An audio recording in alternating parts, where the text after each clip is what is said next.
Hello friends, welcome to my YouTube channel. My name is Harjeet Kaur. हम discuss कर रहे थे एंशियंट हिस्ट्री, जिसमें हमारा टॉपिक चल रहा है post modern period. Modern period हम डिस्कस कर चुके हैं, तो आज हम पोस्ट मॉडर्न पीरियड के बारे में डिस्कस करेंगे। तो मौर्यस के बाद बहुत सारी रूलिंग डायनेस्टीज आई, कुछ सेंट्रल एशिया से आई, नॉर्थ वेस्ट इंडिया में आई, ये लोग वहाँ पे इन्होंने रोल करा। अब इसमें से जो पोस्ट मॉडर्न पीरियड है, इसमें दो तरह के रूलर आते हैं। एक है इसमें फॉरेन रूलर्स, इसमें एक तो फॉरेन रूलर्स है और दूसरे हैं नेटिव रूलर्स। फॉरेन और नेटिव रूलर्स, राइट। तो सबसे पहले हम आज डिस्कस करने वाले हैं फॉरेन रूलर्स के बारे में। फॉरेन रूलर्स कौन कौन से हैं? जैसे इंडो ग्रीक आए थे, शाकाज आए थे जिनको सिंधियंस भी बोला जाता है, पार्थियंस, कुशानास, कनिष्क। तो ये सारे किस में आते हैं? फॉरेन रूलर्स में। नेटिव रूलर्स कौन कौन से हैं? इसमें आ जाते हैं शुंगास, कैनवास एंड सतवाहनास, राइट। तो ये तीन आ जाते हैं नेटिव रूलर्स। ये जो नेटिव रूलर्स है, इनके बारे में हम नेक्स्ट वीडियो में डिस्कस करेंगे। आज हम डिस्कस करने वाले हैं फॉरेन रूलर्स के बारे में या फॉरेन स्टेट्स के बारे में, जिन्होंने आकर इंडिया पे रूल करा था। नॉर्थ वेस्टर्न पार्ट में आए, वहाँ पे इन्होंने इन्वेड किया, वहाँ पे जो भी रूल करा, जो भी उस टाइम पे इवेंट्स हुए थे, उन सबको आज हम डिस्कस करेंगे। और इसके अलावा हम 3 स्कूल ऑफ आर्ट्स भी डिस्कस करेंगे। कौन कौन से हैं ये 3 स्कूल ऑफ आर्ट्स? एक है गंधारा स्कूल ऑफ आर्ट, दूसरा है मथुरा स्कूल ऑफ आर्ट और तीसरा है अमरावती स्कूल ऑफ आर्ट। तो इन तीनों को आज हम डिस्कस करने वाले हैं अलॉन्ग विद फॉरेन स्टेट्स। तो फॉरेन स्टेट्स में सबसे पहले आते हैं इंडो ग्रीक्स। 200 बीसी के आसपास, अराउंड 200 बीसी, बहुत सारी इन्वेजन्स हुई थी from the central Asia. Central Asia से जो इन्वेडर्स थे, उन्होंने इंडिया में आना शुरू करा था। कब? Around 200 BC. तो सबसे पहले जो हिंदू कुश माउंटेन्स को क्रॉस करके इंडिया में आए थे, वो कौन थे? वो थे इंडो ग्रीक्स। जो सबसे पहले इंडिया में आए थे हिंदू कुश माउंटेन्स को क्रॉस करके, वो कौन थे? वो थे इंडो ग्रीक्स। तो इंडो ग्रीक्स में जो सबसे पहले इंडिया में रूलर आए थे, वो कौन थे? वो थे किंग ऑफ बैक्ट्रिया। बैक्ट्रिया के किंग थे, नाम क्या है? डिमेट्रियस। नाम क्या है? डिमेट्रियस, जो कि किंग थे बैक्ट्रिया के। अराउंड 190 बीसी के आसपास ये इंडिया में आए थे, इंडिया को इन्होंने इन्वेड करा था। तो फर्स्ट जो इंडिया में इंडो ग्रीक्स आए थे, उनका नाम क्या है? इंपॉर्टेंट है, डिमेट्रियस। और सेकेंडली इंपॉर्टेंट चीज आ जाती है, जो most famous Indo Greek ruler थे। मोस्ट फेमस इंडो ग्रीक जो रूलर थे, वो कौन थे? वो थे मिलिंदा रूलर्स। नाम क्या है? मिनांडर। मिनांडर क्या है? ये मिलिंदा रूलर है। मिलिंदा रूलर थे ये, जो इंडिया में आए थे। नाम है इनका मिनांडर, और इन्होंने रूल करा था 165 बीसी से लेकर 145 बीसी तक, राइट। और उस टाइम पे कैपिटल क्या थी? सियालकोट। इनके टाइम पे कैपिटल इन्होंने कौन सी ली? सियालकोट, और सकाला भी इसको बोलते हैं। बाद में जो मिनांडर थे, इन्होंने बुद्धिज्म को अडॉप्ट किया, राइट। ये बुद्धिज्म में कन्वर्ट किए गए बाय द नागसेना और नागार्जुना। बाद में इन्होंने बुद्धिज्म को अडॉप्ट किया, और किन्होंने इनको बुद्धिज्म में कन्वर्ट किया था? वो थे नागसेना और नागार्जुना। अब इन दोनों के बीच में कन्वर्सेशन हुई थी, मिनांडर और नागसेना के बीच में। और मिनांडर और नागसेना के बीच में जो कन्वर्सेशन हुई थी, उसका रिकॉर्ड एक बुक के अंदर है। उस बुक का नाम क्या है? बुक का नाम है मिलिंदा पानो। अगेन इंपॉर्टेंट है। तो सीधा क्वेश्चन बनता है, मिलिंदा पानो में किन दो लोगों के बीच में कन्वर्सेशन हुई थी? मिनांडर और नागसेना के बीच में। या फिर क्वेश्चन बन सकता है कि नागसेना और मिनांडर के बीच में जो कन्वर्सेशन हुई थी, वो कौन सी बुक में रिकॉर्डेड है? तो वो है मिलिंदा पानो और the question of Melinda, right. Indo Greek पहले ऐसे रूलर थे जिन्होंने इंडिया में गोल्ड क्वाइंस इशू करे थे। इसके साथ ही इन्होंने इंट्रोड्यूस करी थी मिलिट्री गवर्नरशिप। मिलिट्री गवर्नरशिप भी इन्होंने ही इंट्रोड्यूस करी थी।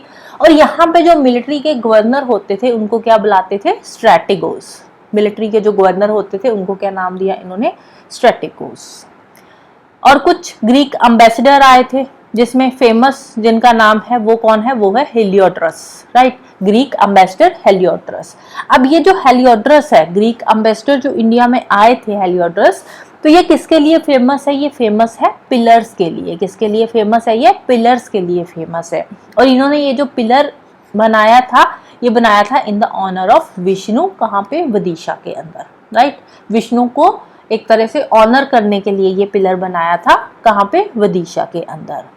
इसके अलावा होशास्त्रा जो एस्ट्रोलॉजी के अंदर यूज होती है, होशास्त्रा, ये एक संस्कृत है, संस्कृत का वर्ड है।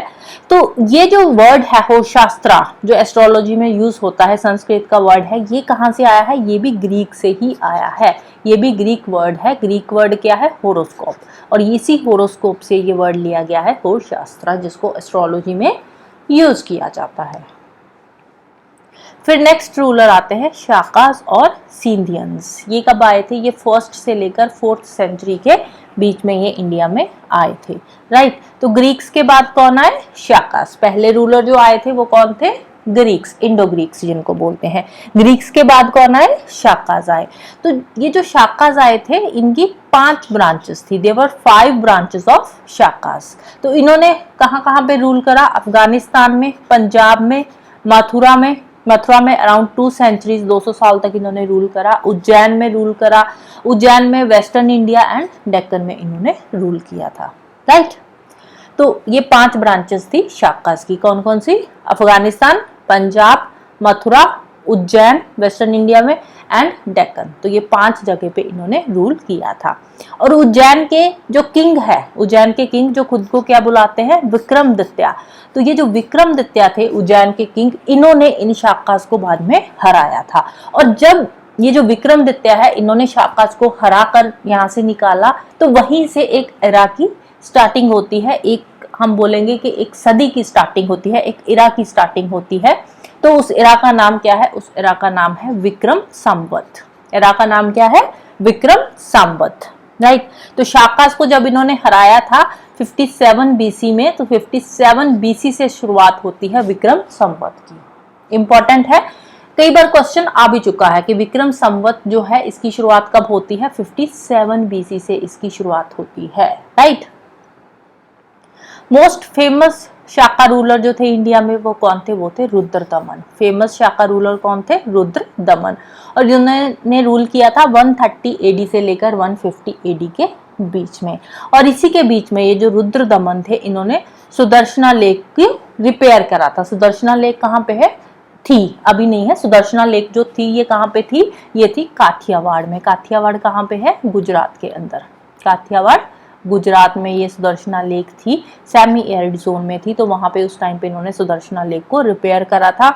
और पहली लॉन्गेस्ट इंस्क्रिप्शन उस टाइम पे इन्होंने इशू करी थी। फर्स्ट एवर लॉन्गेस्ट इंस्क्रिप्शन इन्होंने उस टाइम पे इशू करी थी चास्ते संस्कृत में। किसमें? संस्कृत में। कहाँ पे? जूनागढ़ के अंदर। फर्स्ट एवर लॉन्गेस्ट इंस्क्रिप्शन शुरू करी थी कहाँ पे? जूनागढ़ के अंदर, संस्कृत में ये थी। इनके अलावा बाकी कुछ फेमस तो नहीं बोलेंगे, कुछ जो इंपॉर्टेंट शाका रूलर्स है उनके बारे में भी यहाँ पे लिखा हुआ है। कौन कौन से हैं? नाहापानो हो गया, उशुभदेवा हो गया, चास्ताना, गामाटिका। तो नाम याद रखने की इतनी जो है जरूरत नहीं है, एक बार आप इनको पढ़ सकते हो शाका रूलर्स के बारे में। सुदर्शना लेक के बारे में हमने यहाँ पे पढ़ा है, तो थोड़ा सा देख लेते हैं सुदर्शना लेक। सुदर्शना लेक जो थी ये किसने कंस्ट्रक्ट करी थी? ये बनाई थी पुष्यगुप्ता ने। किसने बनाई थी? पुष्यगुप्ता ने। कौन थे ये Pushyagupta? He was the governor of Saurashtra under Chandragupta Maurya. Chandragupta Maurya के टाइम पे जो सौराष्ट्र वाला रीजन था वहां के ये गवर्नर थे पुष्यगुप्ता। तो इन्होंने सुदर्शना लेक बनाई थी। तो एक बार ध्यान में रख लेना कि जो सुदर्शना लेक थी वो किसने बनवाई थी? पुष्यगुप्ता ने। पुष्यगुप्ता कौन थे? सौराष्ट्र के गवर्नर थे चंद्रगुप्त मौर्य के टाइम पीरियड में।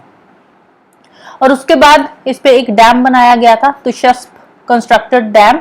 तो ये जो डैम बनाया था ये किसने बनाया था? तुशस्प ने बनाया था डैम इस लेक के ऊपर। कब बनाया था? अशोका के टाइम पे। डैम कब बना था? अशोका के टाइम पे बना था। और ये लेक कब बनी थी? ये बनी थी चंद्रगुप्त मौर्य के टाइम पे। चंद्रगुप्त मौर्य जो थे ये पहले रूलर थे। और फिर सेकंड नंबर पे बिंदुसार आते हैं, थर्ड पे अशोका आते हैं। अशोक के टाइम पे ये डैम जो है ये कंस्ट्रक्ट हुआ था। ये जो डैम था तुशस्प ने कंस्ट्रक्ट किया था। नेक्स्ट बात करते हैं पार्थियंस की। इंडो ग्रीक हो गए, शाकास हो गए, अब हम बात कर रहे हैं पार्थियंस की। पार्थियन का time period 1st to 3rd century के बीच का है। तो ओरिजिनली ये जो पार्थियंस थे ये कहाँ से आए थे? ये आए थे ईरान से। कहाँ से आए थे? कौन सी कंट्री से आए थे ये पार्थियंस? तो पार्थियंस आए थे ईरान से। तो वहां से इंडिया में आए और इंडिया में आकर इन्होंने शाकास को रिप्लेस किया, क्योंकि इंडो ग्रीक आए, इंडो ग्रीक के बाद शाकास आए, ग्रीक्स को रिप्लेस करके शाकास आए, शाकास को रिप्लेस करके पार्थियंस आए। अब जो पार्थियंस थे इन्होंने नॉर्थ वेस्टर्न इंडिया का बहुत ही छोटा सा पार्ट था जिसको इन्होंने ऑक्यूपाई किया था, पूरा का पूरा नॉर्थ वेस्टर्न इंडिया ये ऑक्यूपाई नहीं कर सके जैसे ग्रीक्स और शाकास ने किया था। तो इन्होंने एक छोटा सा पार्ट जो इन वेस्टर्न इंडिया का था, नॉर्थ वेस्टर्न इंडिया का था, उसको इन्होंने ऑक्यूपाई करा था, पूरा का पूरा नॉर्थ वेस्टर्न इंडिया ये ऑक्यूपाई नहीं कर सके, राइट। तो इसमें जो मोस्ट फेमस पार्थियन किंग है वो कौन है, वो है गोनोडोफर्नस। मोस्ट फेमस पार्थियन कौन है, गोंडोफर्नस, राइट। तो इन्हीं के टाइम पीरियड के बीच में ये जो फेमस पार्थियन किंग थे, इन्हीं के टाइम पीरियड के बीच में आए थे सेंट थॉमस। सेंट थॉमस किस लिए आए थे, क्रिश्चियनिटी को प्रमोट करने के लिए, क्रिश्चियनिटी को प्रोपेगेट करने के लिए ये आए थे सेंट थॉमस। तो सेंट थॉमस कब आए थे, पार्थियंस के टाइम पे आए थे। कौन से रूलर के टाइम पे आए थे, गोंडोफर्नस रूलर के टाइम पे, राइट। नेक्स्ट आते हैं कुशान्स।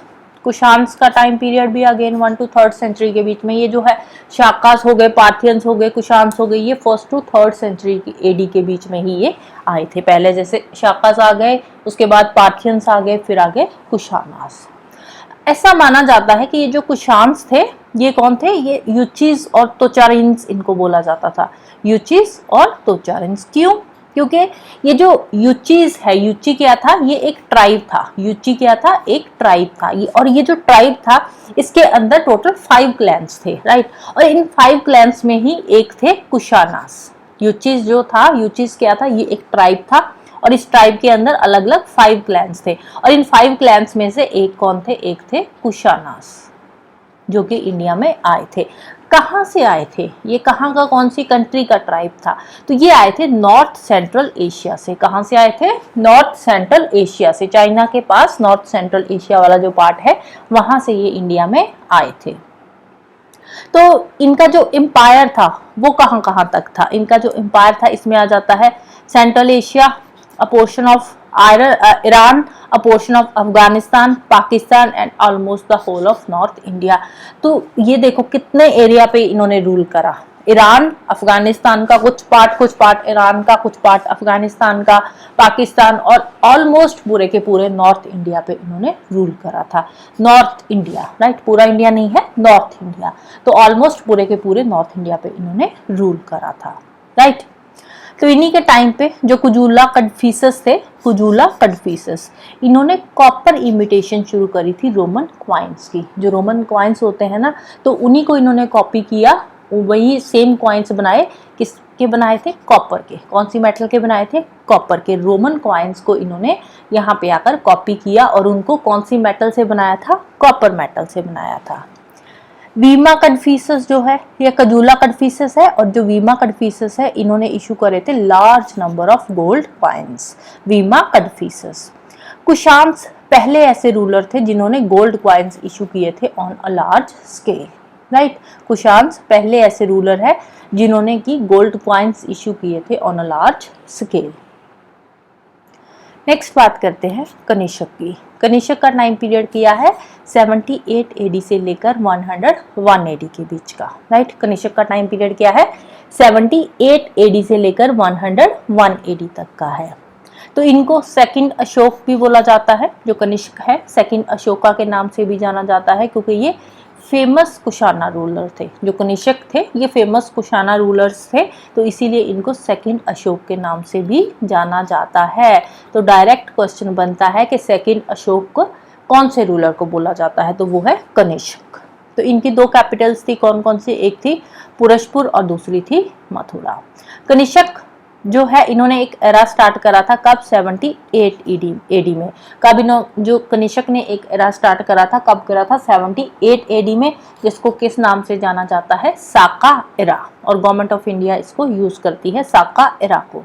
तो साका एरा किसने शुरू करा था, कनिष्क ने शुरू किया था। कब शुरू करा था, 78 एडी में। तो ये तीनों नाम इंपॉर्टेंट है। कनिष्क ने शुरू करा था, साका एरा कब शुरू करा था, 78 एडी के अंदर इसको शुरू किया गया था, राइट।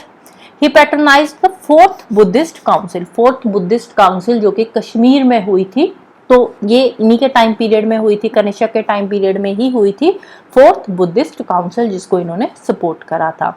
तो वहीं पे फिर ये महायान जो है, महायान जो एक बुद्धिज्म का सेट है, हिनयान महायान हमने पढ़ा था ना, वज्रयान 3 सेट, तो इसमें जो महायान है तो उसी टाइम पे ये महायान जो था इसको फाइनलाइज किया गया था बुद्धिज्म में, राइट। कनिष्क और कौन कौन से पर्सन है जिनको पेट्रोनाइज करते हैं, जिनको सपोर्ट करते थे, वो थे अशोक घोष, बुद्धाचरिता जिनकी एक फेमस राइटिंग्स बोल सकते हैं बुद्धाचरिता, तो किसकी है ये, अशोक घोष की। नागार्जुना, इनकी राइटिंग का नाम क्या है, मध्यमिक सूत्रा। वासुमित्रा, ये फोर्थ बुद्धिस्ट काउंसिल के चेयरमैन थे। और चरका संहिता इनकी जो है राइटिंग्स है। और जो लास्ट कुशाना रूलर थे वो कौन थे, वो थे Vasudev one. Last Kushana ruler कौन थे, वो थे वासुदेव वन। तो अब देखो, हमने देखा कि कुशान कौन है, ये फॉरेन इन्वेडर्स है, लेकिन जो लास्ट रूलर है उसका नाम क्या था, वासुदेव वन। तो मतलब कि जो कनिष्क के आगे सक्सेसर्स थे, जो आगे इसके सक्सेसर्स आए, तो धीरे धीरे जो उनके नाम थे वो इंडियन नाम बनते गए। तो लास्ट जो रूलर है वासुदेवा वन, तो ये एक टिपिकल इंडियन नेम इन्होंने यहाँ पे दिया, राइट। तो आगे आने वाले जो इनके सक्सेसर थे, तो धीरे धीरे उनके जो नाम थे वो इंडियन नाम उन्होंने अपने रखने शुरू कर दिए थे। तो कनिष्क ने मोस्ट फेमस जो सिल्क रूट है सेंट्रल एशिया का, उसको कंट्रोल किया। तो चरक कौन था, चरक कोएट फिजिशियन था कनिष्क का ही, राइट। नेक्स्ट बात करते हैं impact of central Asian contact. अब जो सेंट्रल एशिया से बहुत सारे रूलर्स आए, हमने पढ़ा है कि अब इनका इंडिया पे क्या इम्पैक्ट पड़ा। जो सेंट्रल एशिया से रूलर्स इंडिया में आए थे, जैसे शाकास हो गया, कुशानास हो गया, तो अब इनके आने से जो हमारी बिल्डिंग एक्टिविटीज़ थी वो थोड़ी एडवांस हो गई। जो हम बिल्डिंग्स वगैरह बनाते थे तो वो हम थोड़ी एडवांस बिल्डिंग्स हमने बनानी शुरू कर दी। और बिल्डिंग्स में हम बर्न्ट ब्रिक्स यूज़ करने लगे फ्लोरिंग के लिए, जैसे बर्न्ट ब्रिक्स जैसे ईंटें होती है जो, उनको हम यूज़ करने लगे। फ्लोरिंग रूफिंग के लिए टाइल्स यूज़ होने लगी। ब्रिक वेल बनने शुरू हो गए, ईंटें जो वेल मीन्स जो कुएं होते हैं, तो कुएं भी उनके अंदर हम ईंटें लगानी शुरू कर दी हमने। रेड वेयर पोट्री उस टाइम पे प्रेवलेंट हो गई धीरे धीरे। तो जो सेंट्रल एशियन रूलर्स यहाँ पे आए थे, तो उनके आने से थोड़ी बहुत एडवांसमेंट तो इंडिया में भी, जो इंडिया था उस टाइम पे आई थी इसमें। इसके अलावा बेटर कैवेलरी क्या होता है, जो घुड़सवार होते हैं। ट्यूनिक्स क्या होती है, जो लड़कियों की लॉन्ग ड्रेस होती है, स्लीवलेस ड्रेस वगैरह, उस टाइम की ड्रेसेस आ गई। ट्राउजर्स यूज होने लग गए, लॉन्ग हैवी कोट्स पहनने लग गए। तो लोगों का जो कपड़े पहनने का तरीका था एक तरह से, वो भी एक तरह पूरा का पूरा अटायर जो था वो चेंज हो गया उस टाइम पे, राइट। जो लड़कियां थी वो भी ड्रेसेस पहनने लग गई, और जो लड़के थे, मेल थे, उन्होंने ट्राउजर्स पहनने शुरू कर दिए, लॉन्ग हैवी कोट्स वगैरह पहनने शुरू कर दिए। तो अब देखें तो हमारा अटायर भी उनसे इन्फ्लुएंस हुआ और चेंज हो गया। इसके अलावा जो वॉरियर क्लास थी, वॉरियर्स थे जो लड़ाई करते थे, युद्ध में जाते थे, तो उनकी प्रोटेक्शन के लिए कैप यूज करने लगे, हेलमेट्स पहनने लगे, और लॉन्ग बूट्स क्या होते हैं, जो नीज तक होते हैं, लंबे लंबे शूज जो नीज तक होते हैं उनको बूट्स बोलते हैं। तो प्रोटेक्शन के लिए वो बूट्स यूज करने लगे, सो दैट कि ज्यादा चोट ना लगे, राइट। तो हेलमेट्स, कैप्स, बूट्स वगैरह वॉरियर्स यूज करने लगे। तो जो कुशानास थे वो पहले ऐसे रूलर थे जिन्होंने गोल्ड कॉइन्स इशू किए थे। Kushanas were the first rulers in India to issue gold coins. Kanishka ने फेमस सिल्क रूट को कंट्रोल किया सेंट्रल एशिया से। तो ये तो हम जब उनके रूल के बारे में पढ़ रहे थे उस टाइम पे भी हमने ये बातें डिस्कस करी थी। कुशाना एम्पायर जो था उस टाइम पे आया Gandhara school of art and Mathura school of art. इसके अलावा एक कनिष्क का बहुत ही फेमस हेडलेस इरेक्ट स्टैचू है। कनिष्क का है हेडलेस इरेक्ट स्टैचू, मतलब एक ऐसा कनिष्क का स्टैचू है जिसमें उसका सिर कटा हुआ दिखाया गया है। तो ये जो आर्टिस्टिक क्रिएशंस है ये कहाँ की है, ये मथुरा स्कूल ऑफ आर्ट की है। तो जो आर्ट था वो भी पहले से एडवांस यहाँ पे दिखाया गया है, जो हम आगे गंधारा और मथुरा स्कूल ऑफ आर्ट के बारे में पढ़ेंगे। गंधारा स्कूल ऑफ आर्ट आया है, फिर मथुरा आता है, और फिर आता है Amravati school of art, right. जो वस्यान है, वस्यान ने लिखा था कामसूत्र इन दिस पीरियड। तो इसी टाइम पीरियड में कामसूत्र भी लिखी गई थी। किसने लिखी थी, वस्यान ने लिखी थी, राइट। उसके बाद हम डिस्कस करते हैं गंधारा स्कूल ऑफ आर्ट। अब जो गंधारा स्कूल ऑफ आर्ट है, तो इन्फ्लुएंस इनको कहाँ से मिला था? ग्रीक से और रोमन आर्ट से। ग्रीक और रोमन आर्ट से इन्फ्लुएंस्ड होकर जो शाकास और कुशानास थे, इन्होंने शुरू करा था Gandhara school of art, right. तो ये जो गंधारा स्कूल ऑफ आर्ट है, ये स्पेशलाइज्ड था इन बुद्धा एंड बोधिसत्वा इमेजेस। तो यहाँ पे बुद्धा की इमेजेस दिखाई गई है, बनाई गई है, और बोधिसत्वा इमेजेस यहाँ पे देखने को मिलेगी। इसके अलावा उस टाइम के जो स्तूपास है, मोनेस्ट्रीज है, उनकी पिक्चर्स भी यहाँ पे बनाई गई थी गंधारा स्कूल ऑफ आर्ट के अंदर। और ये जो पिक्चर्स बनाई गई है, इनको बनाया गया था ब्लू शिस्ट स्टोन के साथ। अब ये जो पिक्चर्स नहीं बोलेंगे, स्कल्पचर्स, जो उस टाइम पे गंधारा स्कूल ऑफ आर्ट में पिक्चर्स नहीं बोलेंगे, स्कल्पचर्स बोलेंगे। जो स्कल्पचर्स उस टाइम पे बनाए गए थे, तो वो जो स्कल्पचर में इमेजेस शो करी गई है, वो इमेजेस जो है वो ब्लू शिस्ट स्टोन से बनाई गई है। ब्लू शिस्ट स्टोन क्या है? ये एक पत्थर है, तो उस पत्थर को यूज करके ये एक पूरी बुद्ध की इमेज बना देते थे, एक तरह का स्कल्पचर तैयार कर देते थे ये एक पत्थर को यूज करके, राइट। तो यहाँ पे जो बुद्धा की इमेजेस शो करी गई है गंधारा स्कूल ऑफ आर्ट के अंदर, तो उसमें बुद्ध जी को बड़ा ही जेंटल दिखाया गया है, ग्रेसफुल और कंपैशनेट यहाँ पे शो किया गया है गंधारा स्कूल ऑफ आर्ट के अंदर। जो भी इनकी इमेजेस है या स्कल्पचर्स बनाए गए थे, तो उनमें बुद्ध जी को बहुत ही जेंटल, ग्रेसफुल और कंपैशनेट इमेज इनकी शो करी गई है। फिर इसके बाद आता है मथुरा स्कूल ऑफ आर्ट। अब गंधारा स्कूल ऑफ आर्ट से ही आगे मथुरा स्कूल ऑफ आर्ट शुरू होता है।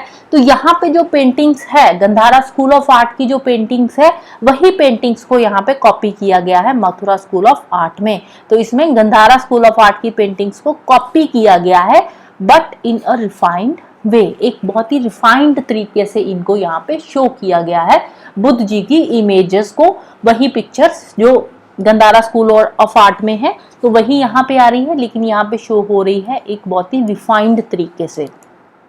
तो यहाँ पे जो क्रिएशंस है मथुरा स्कूल ऑफ आर्ट की, जो क्रिएशंस है उसमें न्यूड कुछ पिक्चर्स भी है, सेमी न्यूड फिगर्स है फीमेल की, यक्षिणी, अप्सरा जो है एक इरोटिक पोज में दिखाई गई है। तो ये जो पिक्चर्स है ये मथुरा स्कूल ऑफ आर्ट की है। लेकिन ये जो मथुरा स्कूल ऑफ आर्ट है ना, यहाँ पे हम ये नहीं बोल सकते कि ये नेगेटिव था। जो न्यूड पिक्चर्स है, सेमी न्यूड फिगर्स है फीमेल की, यक्षिणी या अप्सरा, जो भी इरोटिक पोज में यहाँ पे दिखाई गई है, तो यहाँ पे ये जो इमेजेस है मथुरा स्कूल ऑफ आर्ट की, इनमें मस्कुलिनिटी और एनर्जेटिक बॉडी दिखाई गई है, लेकिन उसके साथ साथ वहां पे एक ग्रेसफुल इमेज शो करी गई है, ग्रेसफुल इमेज, और एक वहां पे इस तरह की इमेज बनाई गई है कि वो एक रिलीजियस फीलिंग उसमें से आती है। वो जो हम इमेज स्कल्पचर्स यहाँ की देखते हैं, तो वो एक बहुत ही ग्रेसफुल इमेज होती है, और यहाँ से एक तरह की रिलीजियस फीलिंग आती है, राइट। तो ये जो मथुरा स्कूल ऑफ आर्ट है, ये क्या है? गंधारा स्कूल ऑफ आर्ट को ही कॉपी करता है, but in a refined way. Last में आता है Amravati school of art. Amravati school of art क्या है? इसमें जो लॉर्ड बुद्ध जी को दिखाया गया है, वो एक स्वास्तिक मार्क की फॉर्म में दिखाया गया है, राइट। तो एक ह्यूमन फॉर्म में पहली बार बुद्ध जी को यहाँ पे डिपिक्ट किया गया है अमरावती स्कूल ऑफ आर्ट के अंदर। Also depicted Buddha in the human form in first time. तो पहली बार यहाँ पे ह्यूमन फॉर्म में बुद्धा जी को डिपिक्ट किया गया है। तो यहाँ पे एक नंदीश्वर है। नंदीश्वर क्या है? एक बुल है। तो वो है यहाँ पे, कहाँ पे है ये? अमरेश्वर टेम्पल में नंदीश्वर यहाँ पे दिखाया है। नंदीश्वर कहाँ पे है? ये अमरेश्वर टेम्पल के अंदर है। तो ये है अमरावती पीस ऑफ आर्ट। ये जो नंदीश्वर है, ये क्या है? एक अमरावती पीस ऑफ आर्ट है, राइट।